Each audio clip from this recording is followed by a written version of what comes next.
तो हमारे सहयोगी लोमस और साथ ही साथ साहिल इस वक्त खबर पर जानकारी के साथ जुड़ रहे हैं। लोमस, पहले आपके पास आते हुए सिचुएशन थोड़ी सी बताइए, और साथ ही साथ ये बताया जा रहा है कि तकरीबन जो 10 डीवीआर है वो फिलहाल पुलिस की तरफ से जो है वो अपने कब्जे में लिए गए हैं।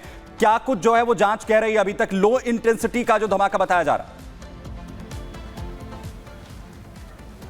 बिल्कुल आपने सुमित सही कहा कि 10 डीवीआर को अभी पुलिस ने अपने जांच के घेरे में लिया है।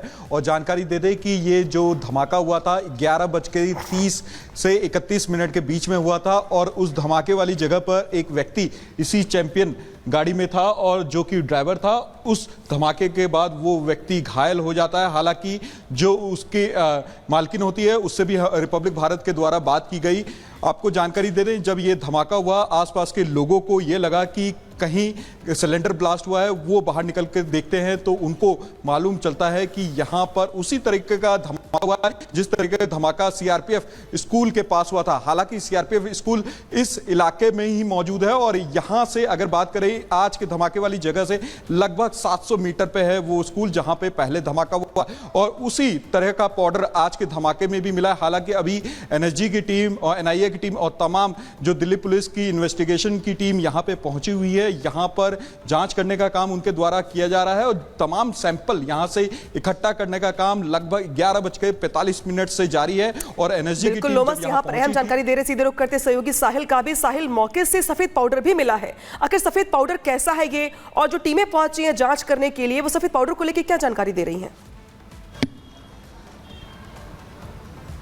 हाँ जी बिल्कुल, जिस समय ब्लास्ट हो उस समय सफ़ेद धुएं का गुब्बार जो था वो देखने को मिला था इलाके में। और फिलहाल एनएसजी की टीम ने मौके से सफ़ेद रंग का जो पाउडर है वो उसका सैंपल कलेक्ट किया है। और ऐसा सूत्रों के मुताबिक माने तो ऐसा माना जा रहा है कि जो 20 अक्टूबर के दिन सीआरपीएफ स्कूल के पास जो धमाका हुआ था और जो यहाँ पे धमाका हुआ है वो सेम पाउडर हो सकता है। लेकिन तमाम जो चीज़ें हैं वो इन्वेस्टिगेशन और जाँच के बाद साफ हो पाएंगी, क्योंकि फोरेंसिक टीम और एनएसजी की टीम जो है लाइव टेस्टिंग कर रही है उस पाउडर का, जिससे ये पता चल पाएगा कि आखिर कौन सा केमिकल इस पूरे धमाके में इस्तेमाल किया गया। लेकिन इतना जरूर है, जो कि पिछली बार जो धमाका हो तो काफ़ी तेज़ धमाका था, लेकिन इस बार जो धमाका है वो सोर्स से बता रहे कि लो इंटेंसिटी का धमाका है, इसलिए ज़्यादा नुकसान नहीं हुआ और जो शख्स वहाँ पे मौजूद था उसको हल्की चोटें आई है। लेकिन अभी ताज़ा अपडेट ये है कि एनएसजी की टीम मौके पर मौजूद है।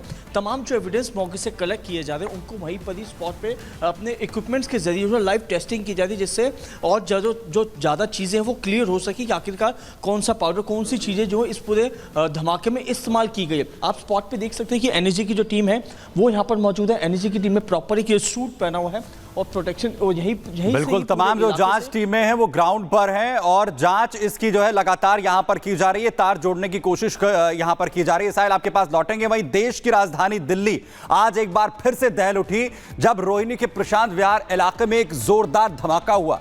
इसके बाद पूरे इलाके में सनसनी फैल गई। बड़ी बात यह कि 38 दिन के अंदर हुए इस एक और धमाके से आखिर इसका आका कौन है, किसके इशारे पर दिल्ली में ब्लास्ट किया गया है, यह कहीं ना कहीं बड़ा सवाल बनकर खड़ा हो गया है। देखिए जरा।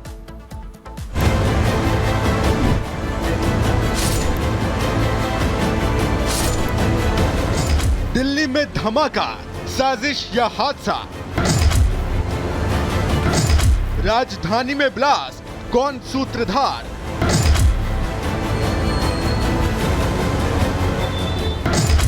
अड़तीस दिन दूसरा धमाका, कौन है आका?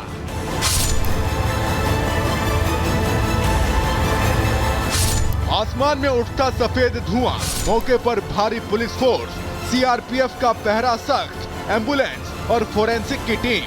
तस्वीरें बताने के लिए काफी हैं कि इस जगह पर कोई बड़ी वारदात घटी है। दिल्ली के प्रशांत विहार इलाके में एक बार फिर से अफरा तफरी का माहौल है। एक बार फिर से इस इलाके के जरिए दिल्ली को दहलाने की कोशिश की गई है। एक बार फिर राजधानी की पुलिस को खुली चुनौती दी गई है।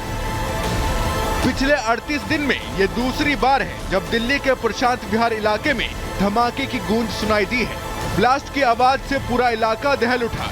20 अक्टूबर को इसी इलाके में सीआरपीएफ स्कूल के पास धमाका हुआ था। 1 महीने 8 दिन बाद फिर से इसी इलाके में एक मिठाई की दुकान के पास ब्लास्ट हुआ है। धमाके के साथ ही आसमान में सफेद रंग के धुएं का गुबार नजर आया। हर तरफ अफरा तफरी मच गई। बताया जा रहा है कि पुलिस को सुबह करीब 11:48 पर खबर मिली थी, जिसके बाद मौके पर फायर ब्रिगेड के साथ पुलिस, सीआरपीएफ, फोरेंसिक की टीम और एम्बुलेंस भी पहुंची।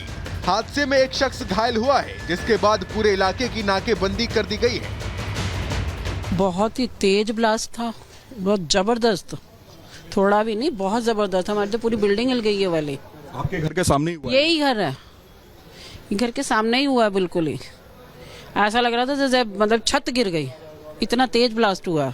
ये पूरा अंधेरा छा गया, इतना धुआं उठा है पूरा का पूरा। हमारे ये घरों तक आए हुए व्हाइट पाउडर सारा उड़ उड़ के। ये ऐसा धमाका हुआ कि ये पूरा ऑफिस भी एक होता है ना कंपन टाइप हो गया, पूरा हिल गया पूरा। तो ऊपर आके देखा तो ये बिल्कुल सारा ब्लैक आउट हो गए थे, पेड़ वगैरह कुछ भी नहीं दिख रहे थे।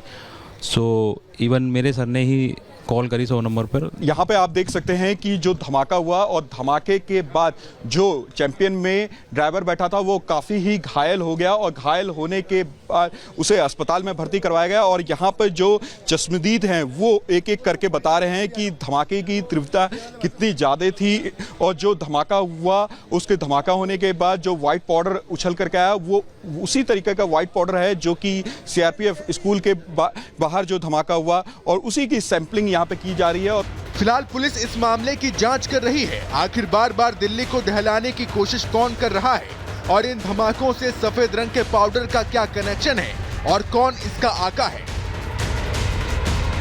Bureau report, Republic Bharat.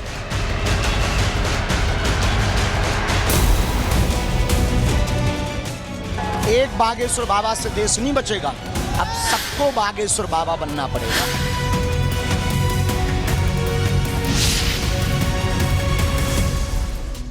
तो बाबा बागेश्वर की एकता यात्रा लगातार आगे बढ़ रही है और जैसे जैसे ये यात्रा आगे बढ़ रही है वैसे वैसे तमाम जो नेता हों, चाहे अभिनेता या फिर संत समाज के लोग, वो इस यात्रा से जुड़ते चले जा रहे हैं। इस बीच रघुराज प्रताप सिंह उर्फ राजा भैया, जो कि कुंडा से विधायक हैं, वो भी पहुंचे एकता यात्रा में शामिल होने के लिए। खास बातचीत भी उनसे की गई है, सुनाते हैं आपको। आप ये बताइए कि इस पदयात्रा में आप लगातार चल रहे हैं, बहुत तेजी के साथ चल रहे हैं, आखिर इस यात्रा में आने का मकसद क्या है? इस यात्रा का उद्देश्य है जाति पात के भेदभाव को मिटाना और हिंदू समाज को एकजुट करना, जागरूक करना। इसी से प्रेरित होकर के जितने भी लोग आपको इस यात्रा में देख रहे हैं, सभी लोग आए। आपको लगता है कि हिंदू जो है, जो सनातन है, वो इस हिंदू एकता पदयात्रा से एकजुट हो पाएगा? ये 9 दिनों की यात्रा क्या काफी है? देखिए, हिंदू को जागृत करना ये दुनिया का, धरती का सबसे कठिन काम है, लेकिन ये बहुत प्रभावशाली रहा है। इस यात्रा के माध्यम से जो जनसामान्य में चेतना व्याप्त हुई है, ये बहुत ही स्वागत योग्य है, उत्साहजनक है। और निसंदेह आगे और भी ऐसे कार्यक्रम किए जाएंगे कि हिंदू समाज भारत में 2म दर्जे का नागरिक, 2nd क्लास सिटीजन होकर के रह गया है।